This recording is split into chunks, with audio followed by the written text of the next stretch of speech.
रिहाई बहुत दूर की बात है, इमरान खान तक रसाई नामुमकिन हो चुकी है। इसके पीछे क्या वजूहात हैं? देखिए, इसके पीछे वजूहात बड़ी वाज़ेह हैं कि एक मुल्क में जबर का निज़ाम है। 26वीं 27वीं तरमीम के ज़रिए अदलिया को पामाल कर दिया गया। अगर अदलिया आज़ाद होती तो इमरान खान को हम अदालत से छुड़वाते और वो हमारे साथ होते। जब आपने अदलिया के निज़ाम पे हमला कर दिया, फिर ख़ुद ये तहिया किया कि झूठे मुकदमे बनाने हैं, पूरा जो निज़ाम है हमारे मुल्क में अदल का, उसको आपने एक आला जुर्म बना दिया है। तो ये असल वजह है। अब ये कि ऐसा जब हो जाए किसी मुल्क में, आइनी निज़ाम पामाल हो जाए, अदालतें बंद हो जाएं अमलन, तो क्या करना चाहिए आज़ादी के लिए? हमारे पास क्या रास्ते हैं? एक रास्ता तो ये है कि मुल्क में इनकलाब आए और ये तमाम निज़ाम जो है ये बह जाए और डयाला जेल के दरवाजे खुल जाएं और हम इमरान खान साहब को बाहर ले आएँ। दूसरा ये है कि हम इस अमल के साथ जुड़े रहें, इस अमल के अंदर जो कमज़ोरी है उस कमज़ोरी को हम नुमायाँ होने दें। आप देख रहे हैं कि इस मुल्क में इस वक्त अफरा तफरी है।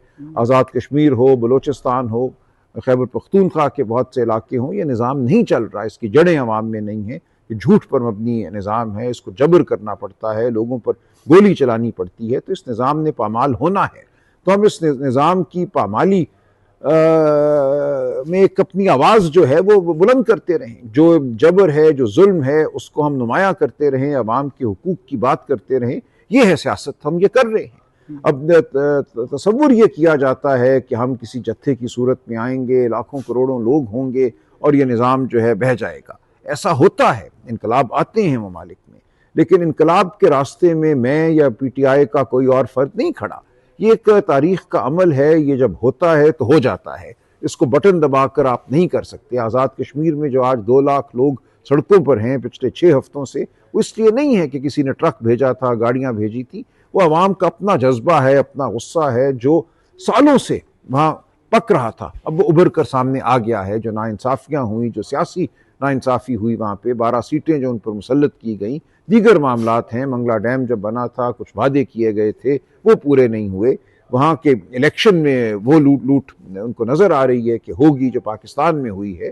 तो इन तमाम चीज़ों के ख़िलाफ़ अवाम का जो जज्बा है, जो गुस्सा है, वो उभर कर सामने आया। ये पाकिस्तान में भी होगा। ऐसा नहीं है कि पाकिस्तानी जो हैं वो हर जुल्म को सहने की कुव्वत रखते हैं, खामोश रहते हैं, नहीं है। हम भेड़ बकरियां नहीं हैं, पाकिस्तानी बाशऊर लोग हैं और इंशाअल्लाह ये अमल जो है अपने अंजाम तक पहुँचेगा। जो ये जुल्म का निज़ाम है ये ख़त्म होगा, इस मुल्क में शराफत, आइन, कानून की बहाली होगी। अच्छा सर, दूसरा सवाल ये है कि इमरान खान की रिहाई की आपकी अवलीन तरजीह है या पाकिस्तान तहरीक इंसाफ की मौजूदा लीडरशिप की अवलीन तरजीह है? तो आज तक कौन सा ऐसे जो फैसला है या इकदाम किए गए हैं पाकिस्तान तहरीक इंसाफ की मौजूदा लीडरशिप की जानिब से, जिससे मौजूदा हुकूमत पे दबाव डाला जाए, अदलिया पे दबाव डाला जाए, जिससे खान साहब तक रसाई और रिहाई मुमकिन हो सके? कौन सा ऐसा अमल है? देखिए, वो आपका पहला सवाल जो है वही आप एक दूसरे जाविये से पूछ रहे हैं। ये सवाल वही है जो आप पूछ चुके हैं कि क्या हम एक रेला ला सकते हैं अवाम का जो इस निज़ाम को गिरा दे। दूसरा तो यही है ना कि हम बात करते रहें, अवाम के साथ मुंसलिक रहें, अवाम को एहसास दिलाते रहें कि उनके हुकूक छिन चुके हैं, कि इस मुल्क में बदहाली है, माशी बदहाली है, जबर है, जुल्म है, और इस अमल को आगे बढ़ाएं। अब ये कि अमल अभी तक इख्तिताम तक क्यों नहीं पहुंचा, अभी तक इस मुल्क में इनकलाब क्यों नहीं बरपा हुआ, तो ये एक तारीख़ का सवाल है। तारीख़ में इनकलाब कब आते हैं, इनकलाब फ्रांस कब आया, बांग्लादेश में लोग कब निकले, हसीना वाजिद की हुकूमत 15 साल से ही उन्होंने फिर निकले बाहर। इसी तरह आप आज़ाद कश्मीर में देखिए, वहाँ सालों से जुल्म और जबर के ख़िलाफ़ आवाज़ उठ रही थी, वो फट कर मामला सामने आ गया। तो ये किसी दिन पाकिस्तान में भी होगा, यकीनन होगा। लेकिन ये कहना कि आज क्यों नहीं हो गया, कल तक क्यों नहीं हो गया, ये मेरे बस में नहीं है इनकलाब को बरपा करना किसी बटन को दबाकर। सर, तो फिर इमरान खान की रिहाई इन अदालतों से होगी? नहीं, अदालतों से नहीं होगी। आज भी आप सुप्रीम कोर्ट गए थे, लेकिन आज फिर आपको 3 हफ्तों का टाइम देखिए, कुछ ना कुछ अमल आगे बढ़ता रहता है। वफाकी हुकूमत को, सूबाई हुकूमत को हुक्म दिया गया है कि वो पूरी रिपोर्ट दाखिल करें इमरान खान साहब के साथ मुलाकातों की। तो ये एक अमल है, वो आगे बढ़ता रहेगा। लेकिन ये एक तारीख़ का अमल हुआ करता है। नेल्सन मंडेला कैसे आज़ाद हुए, आप थोड़ा सा तारीख़ पे नज़र दौड़ाएं तो आपके सामने बहुत सी हकीकतें आएंगी कि जो जुल्म का निज़ाम होता है उसने बिलाखिर पामाल होना होता है। और पाकिस्तान में ये अमल गैर मामूली तेज़ी के साथ इस वक्त जारी है। ये पूरा निज़ाम जो है ये ढह रहा है। आप देखिए, इस वक्त जो गंदम का बहरान है इस मुल्क में, ये इस निज़ाम की नाकामी है। आटा जो है 2000 से 3000 तक जा रहा है, सूबों में इस वक्त किल्लत है, बात हो रही है गंदम बाहर से मंगाने की। इसी तरह आप पेट्रोल की कीमतों को देखें, कुछ लोगों की जेबें भरने के लिए हर रोज़ कीमत बढ़ाई जाती है और ममालिक से कहीं ज़्यादा हमारे यहाँ तेल की कीमत हो जाती है। ये पूरा निज़ाम गरीब दुश्मन निज़ाम है, इस निज़ाम ने कायम नहीं रहना। जिस सरमायाकारी की बात हो रही थी कि $100 बिलियन आया चाहते हैं, जब 2022 में हुकूमत गिराई गई नाहक इमरान खान साहब की, तो ये गुफ्तगू थी। कहाँ है वो $100 बिलियन, कहाँ है वो SIFC की कामयाबी? तो ये नहीं हो रहा इस मुल्क में। लेकिन सर कहा यह जा रहा है कि मौजूदा हुकूमत जो है मुस्लिम लीग नून की और दीगर जो उनके इत्तेहादी हैं, इन्होंने जो ताकतवर हल्के हैं उनको ये कहा था, बावर कराया था कि आप हमें लाएं और हम मुईशत ठीक करेंगे, कुछ नहीं हम हुआ ना। अमन अमान की सूरत हाल ठीक करेंगे। दूसरी तरफ हम देख रहे हैं मोहसिन नकवी साहब हैं, वो इस वक्त प्राइम मिनिस्टर से ज़्यादा पावरफुल इंसान है। अगर हम देखते हैं अमन अमान की सूरत हाल तो कश्मीर में आपके सामने है, खैबर पख्तूनख्वा में आपके सामने, बलोचिस्तान में। तो सर इस सब के ज़िम्मेदार आप किसको ठहराते हैं फिर? इस निज़ाम को, इस निज़ाम के गलत फैसलों को। इस मुल्क में ये जबर का निज़ाम किसी न किसी हवाले से तो 80 सालों से कायम है, लेकिन पिछले 4 सालों में बिलखुसूस मैं समझता हूँ एक ऐसा जहन इस निज़ाम पर एक तरह से काबिज रहा है जो बड़ी सोच नहीं सोच सकता, जो ये समझता है कि हर मसले का हल जो है वो जबर में है, वो लाठी में है, वो गोली में है। लाठी गोली से मुल्क तरक्की नहीं करते। सर कश्मीर इलेक्शन के हवाले से आप क्या कहते हैं वहाँ पे? देखिए, इससे कोई माहौल नहीं है कश्मीर में इलेक्शन का। लाशें वहाँ गिरी हैं, वहाँ जबर है, वहाँ वही कुछ होने जा रहा है जो बाकी मुल्क में हुआ है। फॉर्म 47 के इलेक्शन होंगे, अवाम को उनका हक नहीं मिलेगा, अवाम के हकीकी नुमाइंदगान असम्बली में नहीं आएंगे।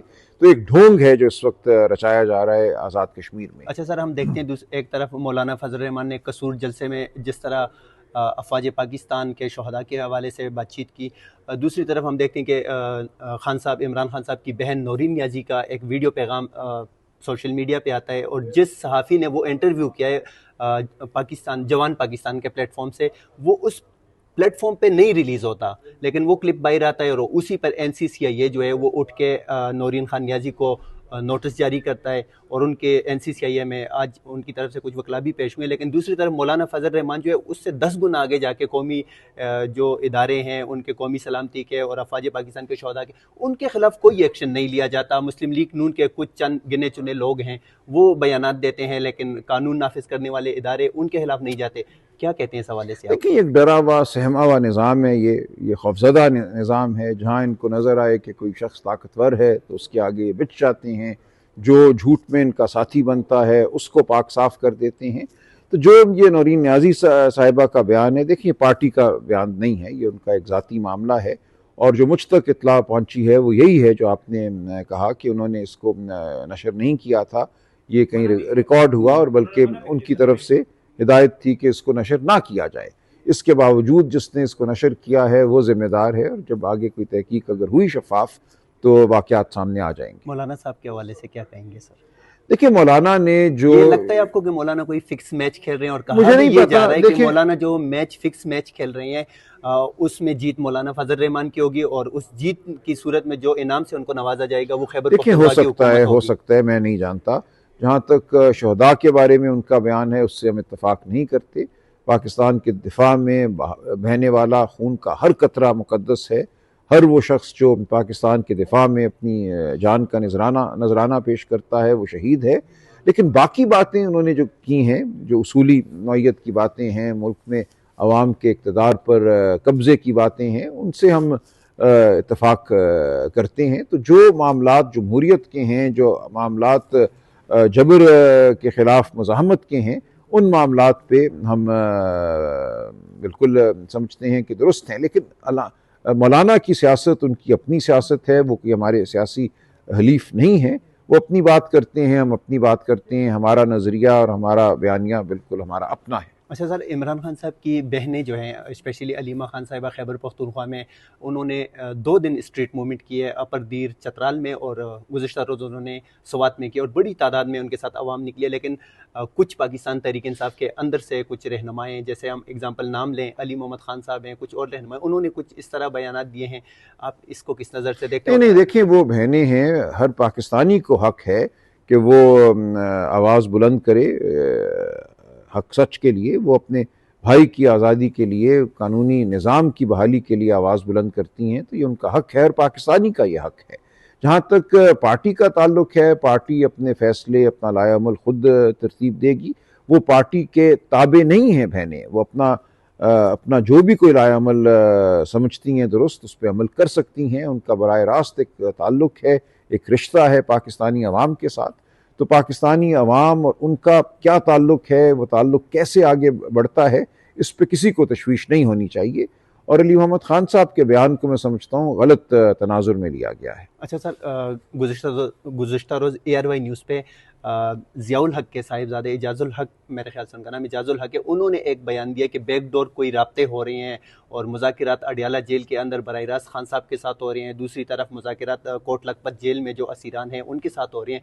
तो इसमें क्या हक़ाइक़ हैं और क्या? देखिए, अभी अफवाहें हैं, जब कोई बात सामने आएगी तो सबके सामने आ जाएगी। इस वक्त कुछ कहना का बुलज़ वक्त होगा। सर, आप ईरान गए थे, वहाँ पे आपने क्या देखा? जंग के हालात में वहाँ का माहौल कैसे था? जी, और पाकिस्तान इस वक्त जो क्राइसिस हैं, क्या आपने इनको देखिए, वहाँ जो सबसे बड़ी बात सामने आई, जाहिर है एक गम का मौका था। हम जनाजे में शिरकत के लिए गए, तदफीन में शिरकत के लिए गए।